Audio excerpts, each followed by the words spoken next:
अस्सलाम वालेकुम नाजरीन, आप देख रहे हैं प्रोग्राम फेस टू फेस और मैं हूं आपके साथ मनीज़ मोइन। भारत बुरे तरीके से फंस चुका है। बांग्लादेश में हिमायत याफ्ता हुकूमत का खात्मा, चीन से बदतर ताल्लुकात, पाकिस्तान के हाथों शिकस्त के बाद अमेरिका से खराब ताल्लुकात और अब यूएन से भी फारिग हो चुका है। मोदी आपको नजर भी अगर आया कहीं तो वो इथोपिया में ही होगा। पाकिस्तान और भारत के दरमियान हालिया कशीदगी, पहलगाम हमले और 7 मई को भारतीय फौजी कार्रवाई से मुतल्लिक अक़वाम मुत्तहिदा के खुसूसी माहिरीन ने एक जामे रिपोर्ट जारी की है, जिसमें भारत के इक़दामात पर सख्त एतराज़ात उठाए गए हैं।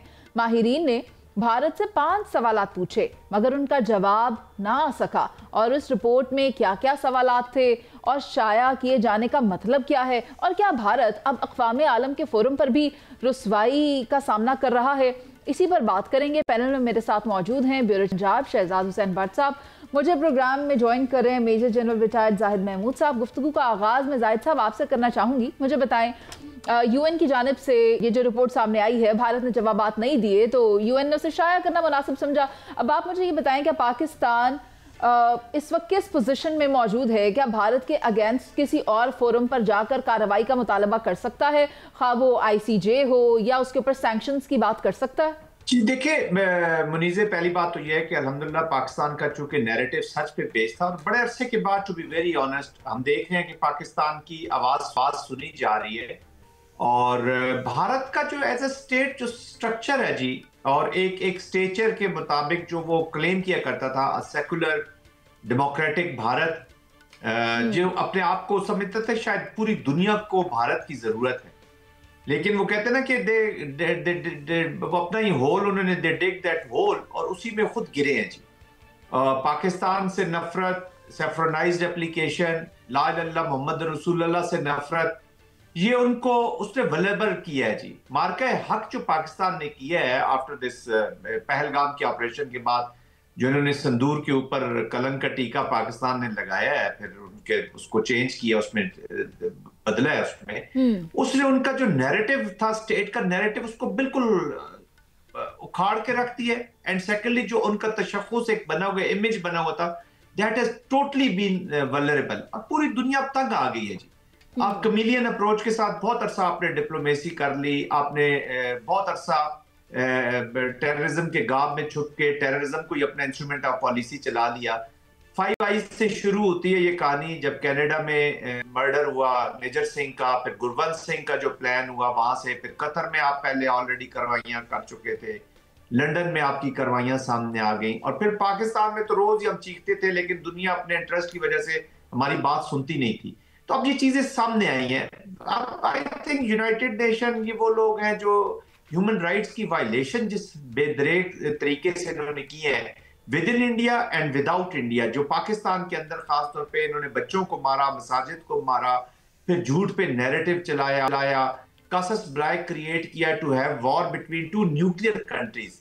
तो ये 2 अरब लोगों की जिंदगी का सवाल था। ये जो इंडिया के लोग भी, वो भी शुक्र अदा करें कि ये रिपोर्ट सामने आई है। उनको समझ नहीं आ रही अभी तक, तो क्योंकि वो मोदी का ड्रामा चल रहा है, उनकी लाइफ बचाई के सामने मद्देनजर रखते हुए ये रिपोर्ट्स आई हैं। तो अल्हम्दुलिल्लाह पाकिस्तान का नैरेटिव सामने आया, but still lot to be done. ये जो आपने बात की ना, पाकिस्तान ने करना क्या, बहुत अभी करना है जी, अभी तो ये शुरुआत है। काफी कुछ किया जाएगा अब क्योंकि ये रिपोर्ट भी सामने आ गई है, तो एटलीस्ट पाकिस्तान का जो मौक़िफ़ था, जो आलमी दुनिया के आलमी ममालिक के सामने रखा गया था, ये उस बात की तौसीक़ की जा रही है यूएन की जानिब से भी। मेरे साथ साबिक सफ़ीर जमील अहमद साहब भी मौजूद हैं। सर, बहुत शुक्रिया आपके वक्त का। मुझे बताएं, एक तरफ तो पहलगाम इंसिडेंट के बाद बगैर किसी जवाज़ के सबूत पेश किए भारत पाकिस्तान पर अटैक करता है, फिर इंडस वाटर ट्रीटी की खिलाफ वर्जी की जाती है, और अब जो रिपोर्ट शाया की गई है यूएन की तरफ से, वो इस बात का वाज़ेह सबूत है, वो इस बात पर मोहर सख्त कर रही है कि भारत ने खिलाफ वर्जी की है आलमी क़वानीन के, जो है वो यूएन का आर्टिकल बिलखुसूस 51, उसकी खिलाफ वर्जी करते हुए भारत ने पानी भी बंद किया without any solid reason, without any proofs. तो आप मुझे बताएं, अगर हम जनूबी एशिया की बात करें तो यहाँ पर ये मजीद मसाइल को हवा देने के मुतरादिफ नहीं होगा? नहीं, हम तो बड़े खतरनाक दहाने पर बैठे हुए हैं, और ये मैं नहीं कह रहा, ये दुनिया की ज़्यादातर ममालिक इस बात का इदराक रखते हैं, और डोनाल्ड ट्रंप ने खुद एक मरतबा नहीं मुतअद्दिद बार कह दिया है कि दोनों ममालिक इंडिया और पाकिस्तान जिस नहज पर पहुंच गए थे, तो इसमें कोई न्यूक्लियर एक्सीडेंट भी हो सकता था या वार भी हो सकती थी। ये डोनाल्ड ट्रंप ने कहा है, दुनिया की मजबूत तरीन मुल्क के मजबूत तरीन सदर ने ये बात की। अब इसकी मैं थोड़ी सी वजाहत कर देता हूँ, और वजाहत इसकी ये है कि जब हमने 27 मई को पहला जब हमने नेशनल सिक्योरिटी कमेटी का इजलास किया, उसके बाद एक एलामिया जारी किया। एलामिया कोई 17-18 पॉइंट्स थे, उसमें हमने पूरा रोड मैप दे दिया था। उस वक्त तक जंग शुरू नहीं हुई थी, उस वक्त जंग के आसार थे। इंडिया ने हमें धमकी देना शुरू कर दी थी, पहलगाम में हमें इल्जाम लगाना शुरू कर दिया था कि पहलगाम में पाकिस्तान जो है इन्वॉल्व है, और पाकिस्तान जिस तरह हमेशा वो एक राग अलापा जाता था, इस मरतबा भी उसी टेम्पलेट को इंडिया ने फॉलो किया, और वो टेम्पलेट अब उनके लिए बैकफायर कर रहा है।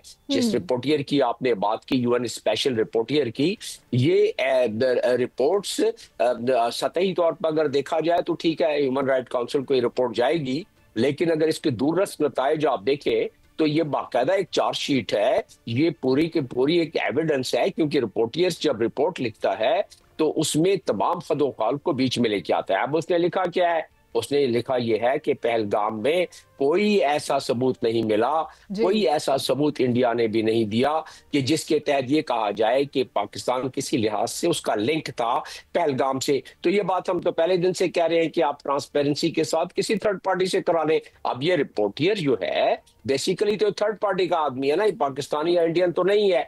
तो उस लिहाज से ये इंडिपेंडेंट थर्ड पार्टी रिपोर्ट में जो बात हमने 27 अप्रैल को की थी, और फिर हमने 6 या 7 मई को की थी, जंग के बिल्कुल शुरू होने पर, जब हमारी नेशनल सिक्योरिटी काउंसिल की दोबारा मीटिंग हुई थी, तो उसी खदोखाल पर यह रिपोर्ट आप देखें कि आई है। दो बातें इसमें करना चाहूंगा। पहली बात यह है कि रिपोर्टियर की अगर आप रिपोर्ट देखें तो हमें वाज़ेह हो जाएगा कि जिस ट्रांसपेरेंसी के साथ पाकिस्तान ने हर चीदा पॉइंट का जिक्र किया था, जिसमें इंडस वाटर ट्रीटी का भी जिक्र किया था, जो दूसरी सिक्योरिटी कमेटी की हमारी मीटिंग हुई थी, नेशनल सिक्योरिटी कमेटी की, उसमें हमने कह दिया था कि इंडस वाटर ट्रीटी आपने सस्पेंड किया है, पानी हमारी लाइफ लाइन है, और अगर पानी को आपने बंद किया तो this would tantamount to the act of war. ये पूरी दुनिया ने सुना, जो हमने कहा पूरी दुनिया ने सुना।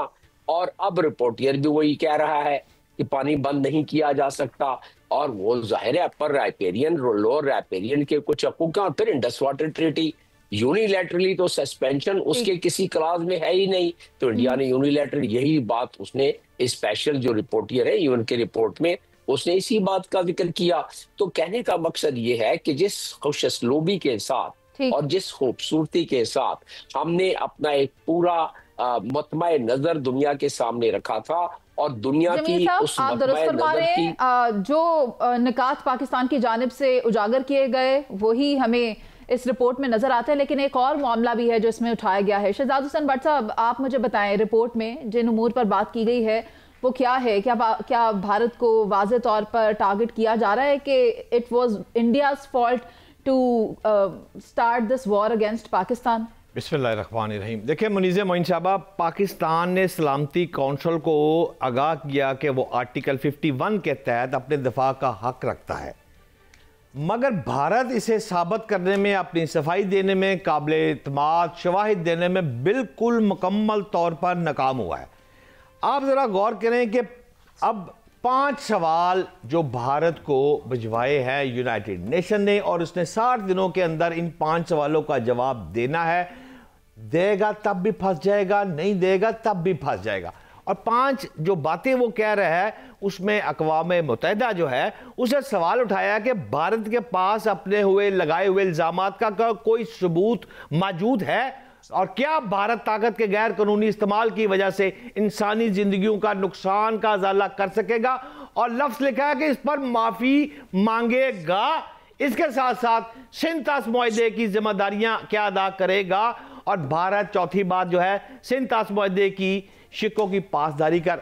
मैं आपको सीधी ये 5 पॉइंट पर 2 लाइनों में सिर्फ कंपाइल कर देता हूं। बात सिर्फ इतनी है कि अब अल्लाह पाक की रहमत से हुकूमत और फील्ड मार्शल की जो डिप्लोमेसी थी, जो काम था, उसने पाकिस्तान का सर फखर से इस वक्त इतना बुलंद कर दिया है कि अब भारत को समझ नहीं आ रही कि उसके हो क्या।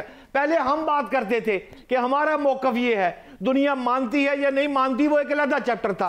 और यार अब तो दुनिया कह रही है, यूनाइटेड नेशन कह रहा है कि जनाब पाकिस्तान सच्चा है, सिंध ताश मुआहदे की ज्यादती हो रही है, मकबूजा जम्मू कश्मीर के हवाले से वो लिख रहे हैं। आप जरा गौर करें ना, अमेरिका की जानब से अब BLA तो हम कहते थे BLA, अब अमेरिका की जानब से BLA को आलमी दहशतगर्द तंजीम करार देना, क्या ये आप नहीं समझती कि हुकूमत और फील्ड मार्शल आसम मुनीर की कामयाब जो मिलिट्री डिप्लोमेसी है ये एक नुमाया संगे मील साबित हो रहा है। और जिस तरह पाकिस्तान डे बाय डे आगे बढ़ता जा रहा है वो हैरान कुन है, अफगानिस्तान के लिए भी हैरान कुन है और भारत के लिए भी हैरान कुन है। और आखिरी लाइन है मनीज़े, अगर ये यूनाइटेड नेशन की जो आप बात कर रही हैं, अब मुझे ये लग रहा है कि भारत ना तो 60 दिन के अंदर जवाब देगा और ना ही ये इधर जाएगा ना उधर जाएगा। अब सिर्फ और सिर्फ संदूर जो है वो माथे से मिटने का वक्त आ रहा है और यही मोदी आखिरी कील ठोकेगा भारत के ताबूत में।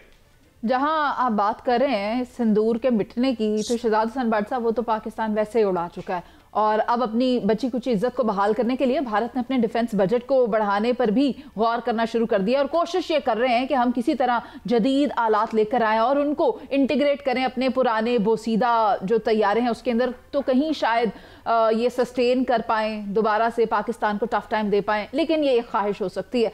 मैं वापस आना चाहती हूँ जाहिद महमूद साहब आपकी जानिब। आप ये देखें कि इंडिया एक रीजनल थ्रेट बनकर सामने आ रहा है और वहाँ बांग्लादेश में बिलखुसूस जो एक कार्रवाई की गई है, शरीफ उस्मान हादी का कत्ल हुआ है। मैं चाहती हूँ आप ज़रा हमें उसके बारे में भी बताएं कि क्या ये सिर्फ एक शख्स की आवाज़ दबाने के लिए किया गया या फिर ये इंतखाबात से पहले की कोई कार्रवाई है? देखिए जी, स्ट्रेटेजिक मैसेजिंग है, क्लियर मैसेजिंग है। वही हालात पैदा किए जा रहे हैं जो भारत का वतीरा रहा है, creation of use of conspiracies, non state actors को यूज करना, अंडरग्राउंड वर्ल्ड को यूज करना। अभी रिपोर्टेडली जो 2 लोग इन्वॉल्व हैं जिन्होंने उस्मान हादी का अनफॉर्चुनेट मर्डर किया है, एक आवाज़ दबाई है, एक स्ट्रेटेजिक ऑटोनॉमी की जो आवाज़ थी, एक स्टूडेंट प्रोटेस्ट की जो लीड किया उन्होंने एक पॉलिटिकल मूवमेंट को, और एक बड़े तवाना आवाज़ थी, उसको जो दबाया गया है। उसके जो मर्डर्स हैं, जो रिपोर्ट्स आ रही हैं, वो they have crossed into India जी, इंडिया क्रॉस करके गए। इसका मतलब है कि वहाँ पे उनको प्रोटेक्शन शेल्टर्स हासिल है। और वही जो नॉन स्टेट एक्टर्स का यूज, जैसे गुरवंत सिंह के मर्डर में उन्होंने बिश्नोई गैंग को और इन लोगों को प्लान किया हुआ था, कनाडा में इन्होंने गैंग्स को यूज किया, उसी पे इन्हीं गैंग्स को अंडर वो कर, तो अपने जिधर जिधर भी इनके पॉलिसीज के जो डिफाइंस आ रही है उनके खिलाफ ये एक्शन ले रहे हैं जी। और ये अब भी लीड इंस्ट्रूमेंट है। मैं कुछ दिन पहले इनके जो वजीर खारजा है जयशंकर साहब, जो बड़े ह्यूब्रिस्ट हुआ करते, तो उनका एक इंटरव्यू देख रहा था जी, वो अपने ही उनका हिंदुस्तान टाइम्स के प्रॉब्ली था, उसके अंदर ही फंक्शन में वो इंटरव्यू दे रहे थे। तो ही वाज ऑल अपोलोजेटिक और उनसे यही बार बार सवाल किए जा रहे थे कि आप तो बहुत बड़े डिप्लोमेट हैं, इतनी बड़ी डिप्लोमेसी आपकी, आपको तो पिंडी के वो जो कहते हैं ना कि ने आपको चारों शाने चित कर दिया, जिस डिप्लोमेसी का भी जिक्र भट्ट साहब भी कर रहे थे। तो अल्हम्दुलिल्लाह पाकिस्तान, तो ये इंडिया अपने आप को वल्नरेबल कर रहा है। इनकी ये पॉलिसी है जी, दे हैव एनिमी विद इन, जो माइनॉरिटीज है इंडिया के अंदर और खास तौर पे मुसलमान, एंड एनिमी विदाउट। इनका जो हेजमोनिक डिजाइन है उसको जो भी डिफाइंस करेगा या जो रोकने की कोशिश करेगा उसके खिलाफ ये इसी तरह नॉन स्टेट एक्टर्स का यूज करेंगे। और उस्मान हादी भी उसी चीज का विक्टिम हुआ है। The stooge is with them, Hasina Wajed, इनको दुख है कि इनकी पॉलिसीज जो है वो उस पर अमल पैरा नहीं हो रहा। और ये जो दोवल की सोच है, ये जो सेफ्रनाइज मरी हुई सोच है कि सिविलियंस को टारगेट करे। इस रिपोर्ट में भी जो पाकिस्तान के बारे में भी यूएन की आई है इंडिया के बारे में, उन्होंने कहा जी कि आपने तो सिविलियंस मारे, वो सारी चीजें कंफर्म हो गई हैं जो पाकिस्तान बार बार लोगों को कह रहे हैं। तो सिविलियंस मारे हैं, आपने आर्टिकल 51 की खिलाफ वर्जी की है, you had no right to respond. आपने आर्टिकल 24 जो है 24 जो है उसकी आपने खिलाफ वर्जी की, आपको कोई हक हासिल नहीं था कि आप पाकिस्तान के खिलाफ करते।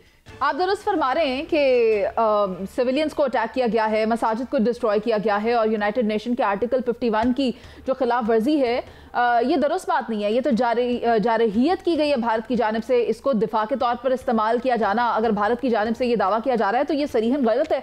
और ये भी अगर देखा जाए कि इंटरनेशनल लॉज की खिलाफ वर्जी भारत कोई पहली बार नहीं कर रहा है, इससे पहले भी कर चुका है। आप पाकिस्तान की बात करें, पाकिस्तान तो कानून की पासदारी की बात करता है, सफारतकारी की बात करता है, आलमी उसूलों की बात करता है। तो ऐसे में अगर भारत की जानिब से ये इकदाम उठाया गया है तो ये मसाइल का हल नहीं है, इससे खत्ते में अदम इस्तेहकाम पैदा होता है। और अगर मैं पाकिस्तान के रोल की बात करूं तो पाकिस्तान एक रीजनल स्टेबलाइजर के तौर पर उभर कर सामने आ रहा है और दुनिया भी अब इस बात की तौसीक करती है। इस पर एक ब्रेक के बाद वापस आकर बात करेंगे। नाज़रीन, आप हमारे साथ ही मौजूद रहिएगा। वेलकम बैक नाज़रीन। पाकिस्तान खित्ते में एक बड़ी ताकत के तौर पर उभर रहा है। ईरान अमरीका जंग हो या फ़लस्तीन इसराइल, पाकिस्तान एक अहम ताकत और डिप्लोमेटिक असर रसूख रखने वाला मुल्क बन चुका है। अक़वाम मुत्तहिदा की कोई रिपोर्ट हो या खित्ते में अमन व अमान कायम करने की बात, पाकिस्तान हमेशा तारीख की दुरुस्त साइड और फ्रंट पर दिखाई देगा। ये फील्ड मार्शल की आला क़यादत और दूर अंदेशी या फिर बेहतरीन सोच है कि अब दुनिया एशिया में पाकिस्तान की तरफ नजरें लगाए बैठी है, मगर पाकिस्तान के मशरक और मगरब में बैठा भारत और अफगानिस्तान हक़ाइक़ से नजरें चुरा कर बैठे हैं। भारत से कबल अफगान सरजमीन का दहशतगर्दी के मुताल्लिक इस्तेमाल UN की रिपोर्ट्स में वाशगाफ अल्फाज में अयां हो चुका है। अफगान तालिबान 6 से ज़ायद बैनुल-अक़वामी दहशतगर्द तंजीमों की मेज़बानी कर रहे हैं।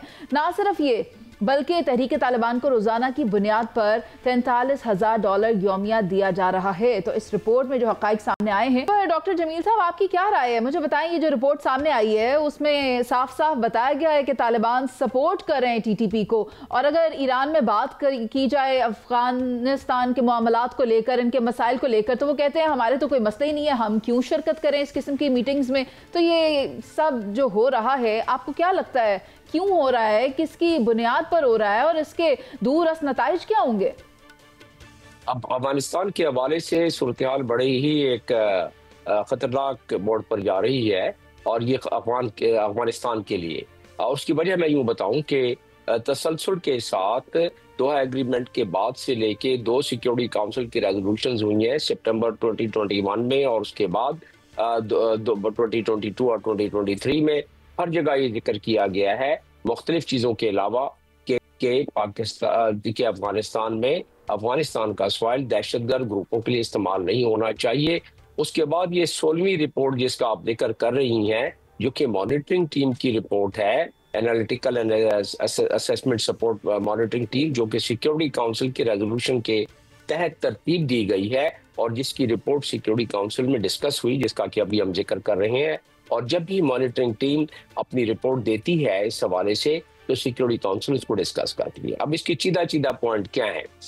वही पॉइंट्स जो पाकिस्तान उभारता रहा है, वही पॉइंट्स जो दोहा एग्रीमेंट में है। और वो क्या है? वो ये है कि बाकी चीजों के अलावा अफगानिस्तान अपनी सरजमीन, अपने सॉइल पर किसी दहशतगर्द तंजीम को पनाह नहीं देगा, पनपने नहीं देगा। अब तो ये उलट हो रहा है। 20 के करीब इस रिपोर्ट में, जिसका आप जिक्र कर रही हैं, इस रिपोर्ट में 20 से जायद लिखा हुआ है दहशतगर्द तंजीमें वहां पहुंच चुकी हैं। और मेरी इतला के मुताबिक, और बड़ी वसूख जराए से इंफॉर्मेशन, नॉट इतला तो छोड़े, इंफॉर्मेशन बिल्कुल और मुस्तंद इंफॉर्मेशन, के सीरिया से जो फारिग हो रहे हैं दहशतगर्द, तकरीबन 67,000 के करीब वो भी पहुंच गए हैं अफगानिस्तान में। और जाहिर है वो वैसे तो नहीं पहुंच सकते बगैर किसी ईमा के। तो ये तमाम चीजें मॉनिटरिंग टीम के नोटिस में और सिक्योरिटी काउंसिल के उस रिपोर्ट पेश कर दी गई कायदे के मुताबिक। तो अब होने क्या, मैंने कहा कि खतरनाक मोड़ पर बात जा रही है। 67,000 का इस्तेमाल अफगानिस्तान में किस मद में किया जाएगा, उनके पीछे कौन है, जरा इस पर से भी पर्दा हटा दें। जी हाँ, इस पे देखें, किसी जो इस वक्त वहाँ हुकूमत वक्त है, हुक्मरान है, जाहिर उनकी ईमा के बगैर नहीं हो सकता। और इसी रिपोर्ट में तो दिया हुआ है कि TTP और बाकी दहशतगर्द ग्रुप, खासतौर पर TTP के हवाले से बताया TTP के, कि वो पाकिस्तान के खिलाफ जो दहशतगर्दी कर रहा है ये आगे फैलती जाएगी। और इसी रिपोर्ट में अगली बात भी की है, मैं बताता हूँ, और फैलती जाएगी और खित्ते को डिस्टेबलाइज कर देगी। और फिर उन्होंने बताया है TTP और अल-कायदा का एक गठजोड़ भी बताना शुरू किया है कि किस किस्म का हो रहा है। तो इसका मतलब ये है कि एक तरफ तो ये, दूसरे दहशतगर्द भी, उनकी आपस में हम आहंगी शुरू हो गई है। अच्छा। और तीसरी बात ये, इसी रिपोर्ट को एक यूनाइटेड स्टेट्स की, यानी अमेरिका की एक इंटेलिजेंस की रिपोर्ट भी शाया हुई है, जिसमें कि जिक्र किया गया है उनकी तरफ से, अमेरिका की तरफ से, ISK वो अब इस खतरनाक हद तक अपनी पंजे गाड़ना शुरू हो गई है कि अमेरिका में इसके असरात नजर आएंगे, बल्कि तो हो गया, 2 वाकयात तो हो चुके exactly. उसकी रिपोर्ट के बाद जो।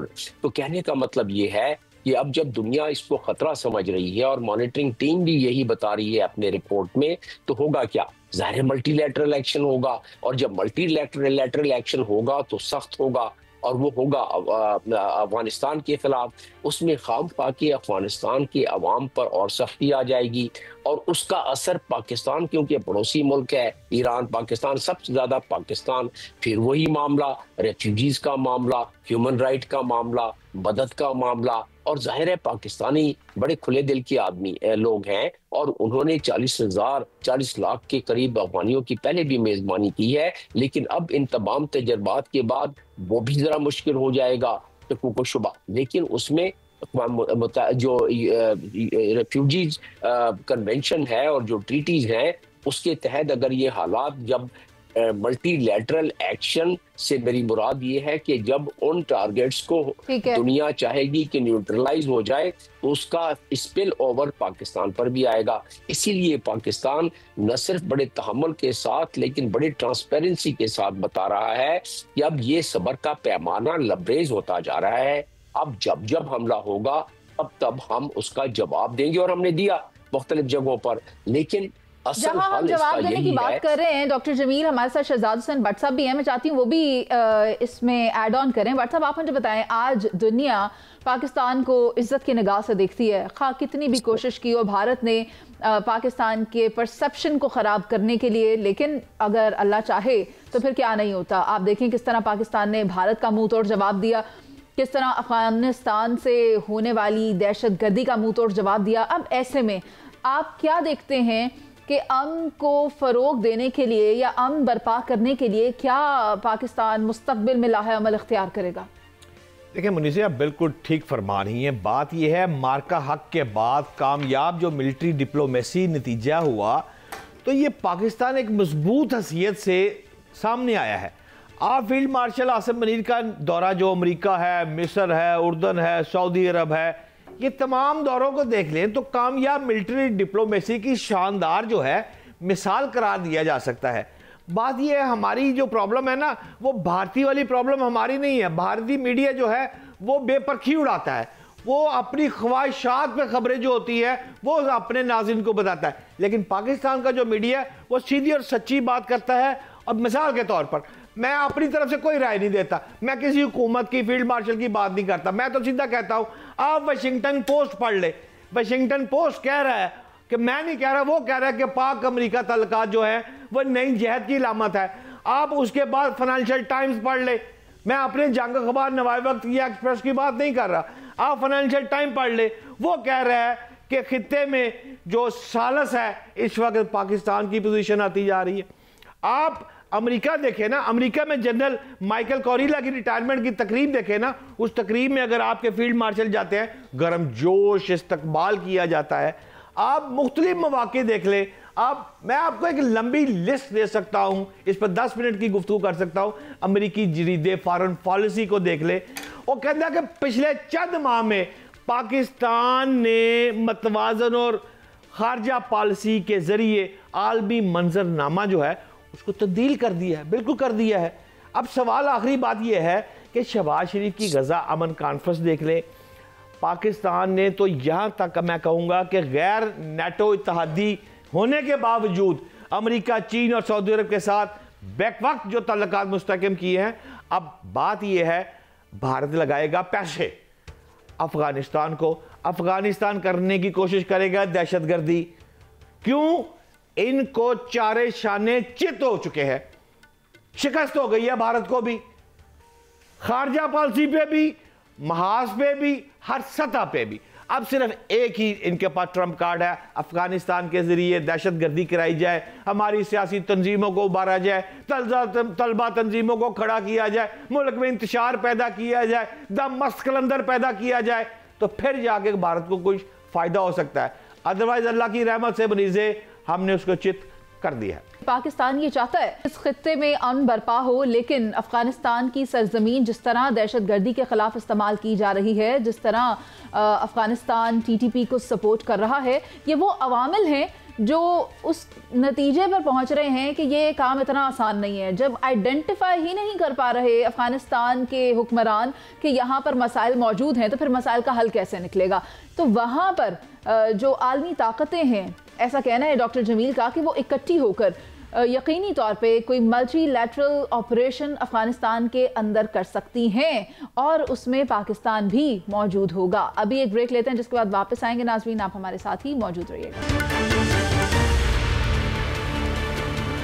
वेलकम बैक नाज़रीन। कल जस्टिस तारिक महमूद जहांगीरी जारी डिग्री केस में नाअहल करार पाए तो सदर ने तारिक महमूद जहांगीरी को डी नोटिफाई कर दिया। क्या तारिक महमूद जहांगीरी की डिस्क्वालिफिकेशन सुप्रीम जुडिशल काउंसिल से नहीं होनी चाहिए थी? जबकि इंसदाद दहशतगर्दी अदालत की अगर बात करें तो क्लब चौक GOR पर हमले के मुकदमे का फैसला सुना दिया गया है और अदालत ने उमर सरफराज चीमा, डॉक्टर यास्मीन राशिद, एजाज चौधरी और महमूदुर रशीद को 10 साल कैद की सजा सुनाई है। लेकिन अहम बात यह है कि अदालत ने शाह महमूद कुरैशी को जुर्म साबित ना होने पर बरी कर दिया। अब क्या शाह महमूद कुरैशी पार्टी की क़यादत करेंगे? पाकिस्तान तहरीक-ए-इंसाफ की कमान संभालते हुए दिखाई देंगे? इसी पर बात करेंगे। मुझे ज्वाइन किया है प्रोग्राम में रहनुमा तहरीक-ए-इंसाफ शौकत यूसुफजई ने, लेकिन शहजाद हुसैन भट्ट साहब से मैं गुफ्तगू का आगाज़ करना चाहती हूँ। सर, मुझे ये बताएं, मैंने सवाल रेस किया है, अवामी कंसर्न है कि क्या डिस्क्वालिफिकेशन का फैसला सुप्रीम जुडिशल काउंसिल से नहीं होना चाहिए था? दुरुस्त कह रही है मुनीज़े मोइन साहबा। बात यह है कि गुज़िश्ता रोज़ इस्लामाबाद हाई कोर्ट के 2 रुकनी बेंच ने LLB की डिग्री जो है उसका अहल ना होने पर फ़ारग कर दिया जस्टिस साहब को। अच्छा, अब जब जस्टिस साहब को फ़ारग कर दिया गुज़िश्ता रोज़, तो आज सदर मुमलकत साहब ने भी फटाफट उनको जनाब साइन किया और बिल्कुल नाअहली के तमाम लवाजमात जो है वो अब तक पूरे हो चुके हैं। लेकिन ये खबर नहीं है। खबर ये है कि जस्टिस जहांगीरी साहब को पहले से इल्म था कि उनके साथ ये हाथ होने वाला है और इसलिए उन्होंने इस माह के अवाइल में ही रिटायर होने का इरादा जो था, उन्होंने अपने जो मुक़्तदर शख्सियात उनको कह दिया था कि जनाब मोहतरम, मेरी 5 साल मुद्दत मुलाजमत जो है वो 31 दिसंबर को मुकम्मल हो रही है, जिसके बाद वो यानी 1 जनवरी 2026, ये 4 दिनों बाद पेंशन के अहल हो जाएंगे। उन्होंने कहा जब भी मुझे पेंशन का अहल होऊंगा, यानी कि नेक्स्ट मंथ के शुरू में ही, तो मैं रिज़ाइन करके चला जाऊंगा। लेकिन वो ताड़ने वाले जो है ना, वो भी क़यामत की नज़र रखते हैं। उसने कहा इस तरह नहीं जाना।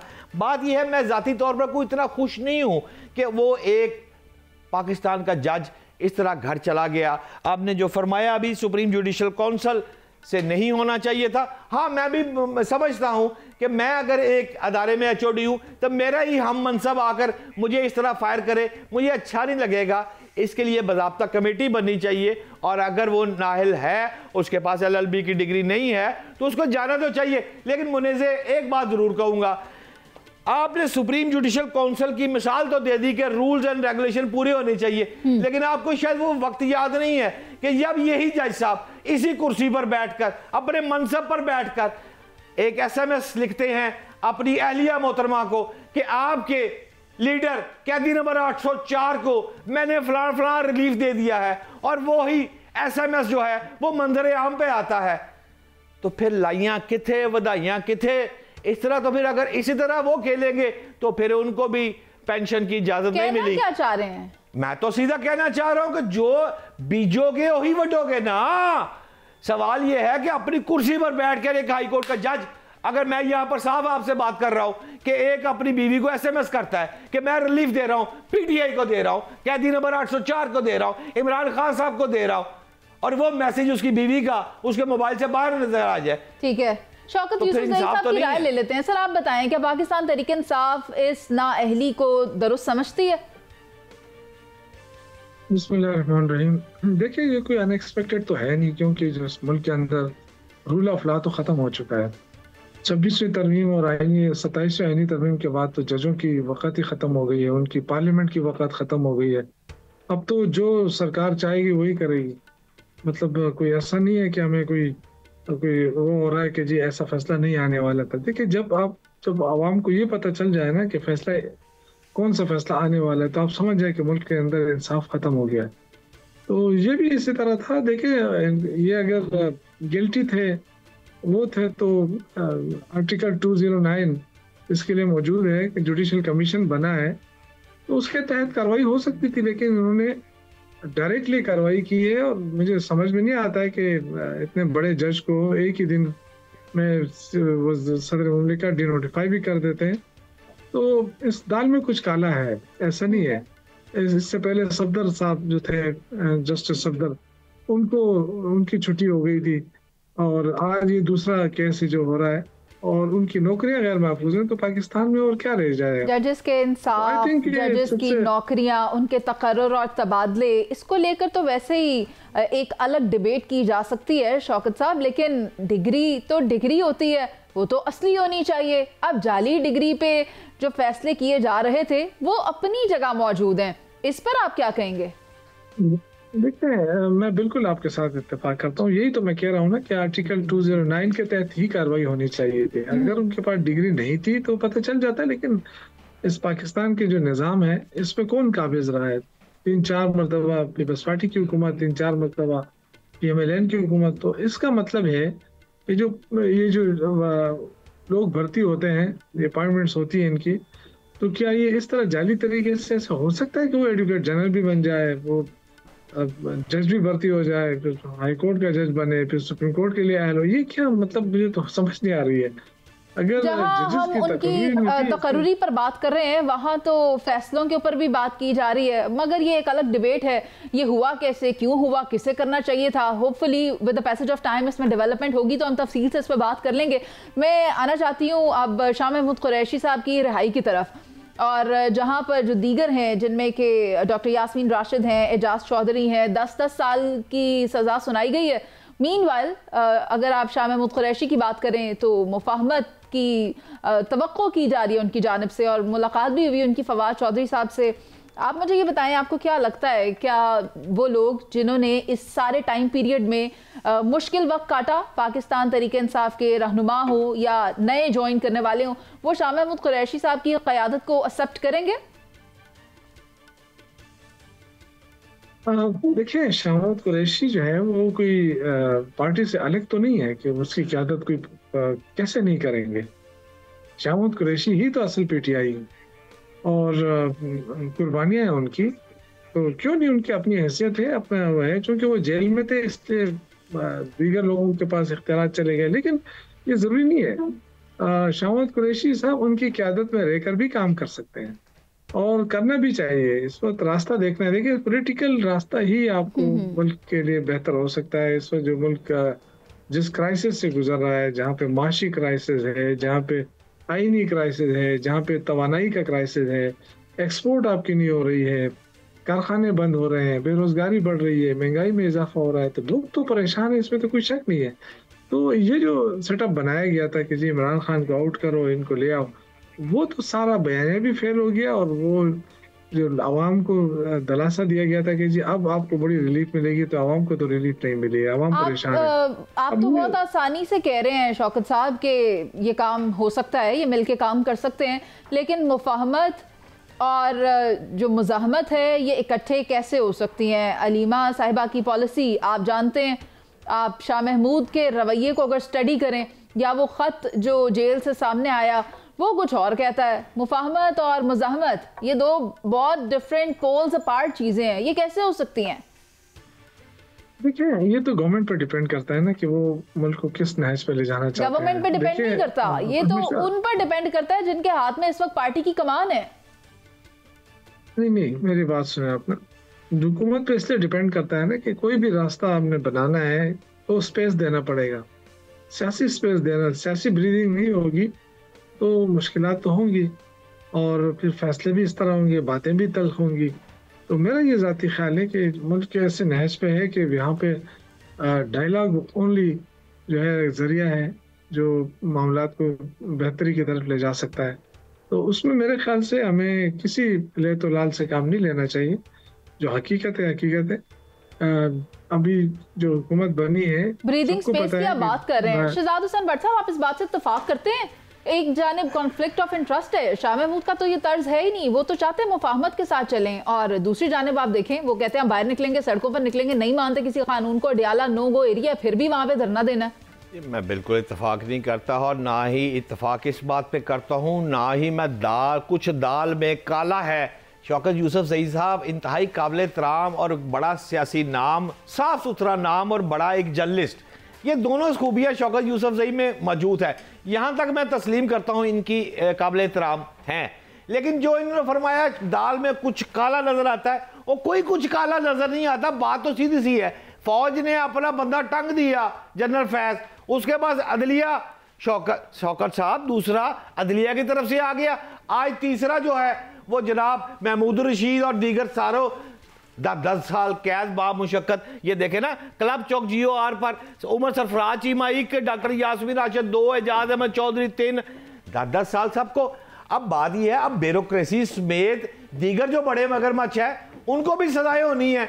जिन्होंने जो काम किया है शौकत यूसुफ ज़ई साहब, उनको वो भुगतना पड़ेगा। इसमें क्या बुराई है? आपको क्या एतराज है इसमें? नहीं शहजाद हुसैन भट्ट साहब, मैं आपसे एतराज करूंगी, प्रोग्राम का वक्त खत्म हो गया। बहुत शुक्रिया आपका शौकत यूसुफ साहब, आपका भी बहुत शुक्रिया। बात यही है कि मुफाहमत के जरिए सियासत की जाए तो ये पाकिस्तान तरीके इंसाफ के लिए ही बेहतर है, क्योंकि इंतशारी पॉलिसी और ये तोड़ फोड़ और एहतजाज, इससे हल नहीं निकलने वाला, मसाइल हल नहीं होंगे। मुफाहमत के जरिए हो सकता है कोई रास्ता निकल आए और वो पाकिस्तान तरीके इंसाफ के अपने लिए बेहतर हो। प्रोग्राम का वक्त खत्म हो गया, मुझे इजाज़त दीजिए, अल्लाह निगहबान।